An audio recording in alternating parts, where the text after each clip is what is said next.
Assalamualaikum warahmatullahi wabarakatuh. Perkenalkan, nama saya Nesel Pinur Fadilah. Saya Irgi Prawira Ramadan. Nah, kali ini kita akan mempresentasikan ulang materi tentang perbankan Islam. Perbankan Islam adalah bank yang menjalankan kegiatan usaha dengan berdasarkan prinsip syariat Islam. Perbankan Islam lahir sebagai salah satu solusi alternatif terhadap persoalan yang bertentangan dengan bunga dan riba. Melarang adanya riba dalam setiap transaksi dijadikan sebagai prinsip Bank Islam.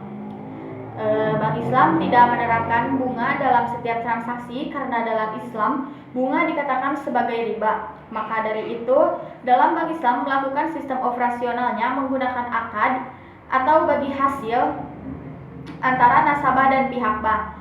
Membagi hasil adalah cara Bank Islam untuk mendapatkan keuntungan dalam usahanya. Apa sih perbedaan bank Islam dan bank konvensional? Menurut informasi yang saya baca, kedua-duanya memiliki kekurangan dan kelebihannya masing-masing.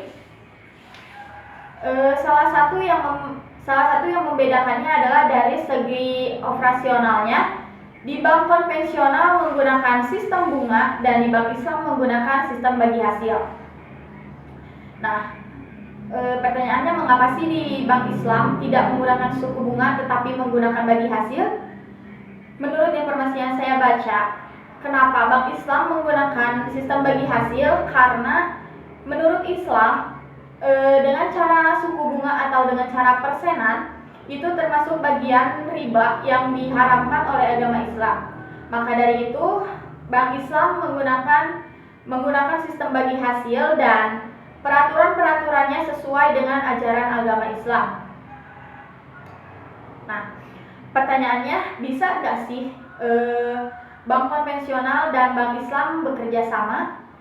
Pertanyaannya bisa, asalkan bank konvensional mengikuti semua aturan-aturan yang ada di peraturan bank Islam. Selanjutnya, yakni tujuan dan fungsi perbankan Islam. Perbankan Islam bertujuan menunjang pelaksanaan pembangunan sosial, kebersamaan, dan pemerataan kesejahteraan rakyat.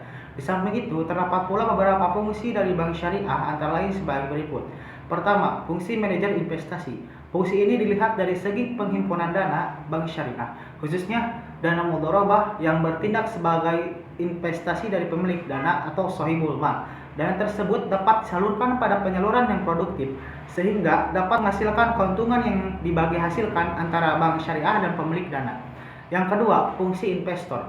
Dilihat dari segi penyaluran dana, bank syariah berfungsi sebagai investor atau pemilik dana, karena bank syariah harus melakukan penanaman dan pada sektor-sektor yang produktif dengan risiko yang minim dan tidak melanggar ketentuan syariat.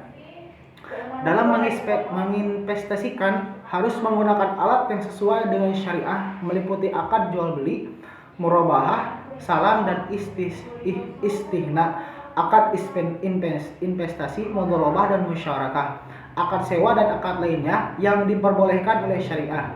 Yang ketiga, yakni fungsi sosial. Dalam menjalankan fungsi sosial ada dua instrumen, yaitu adalah instrumen zakat, infak, sedekah, dan wakaf atau jiswah, dan instrumen Qardul Hasan yang berfungsi menghimpun dana dan penerimaan yang memenuhi kriteria serta dana infak dan sedekah. Selanjutnya, fungsi jasa keuangan, memberikan layanan clearing, transfer, inkaso, pembayaran gaji, dan lain-lain.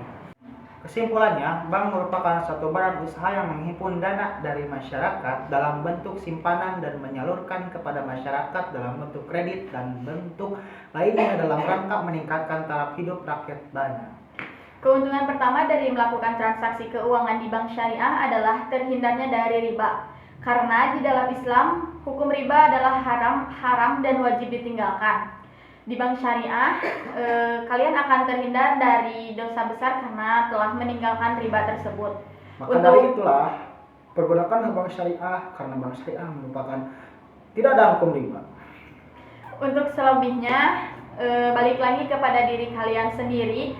Kalian bebas memilih antara bank konvensional dan bank Islam karena keduanya memiliki kekurangan dan kelebihannya masing-masing dan sesuai dengan kepercayaan kalian masing-masing. Terima kasih.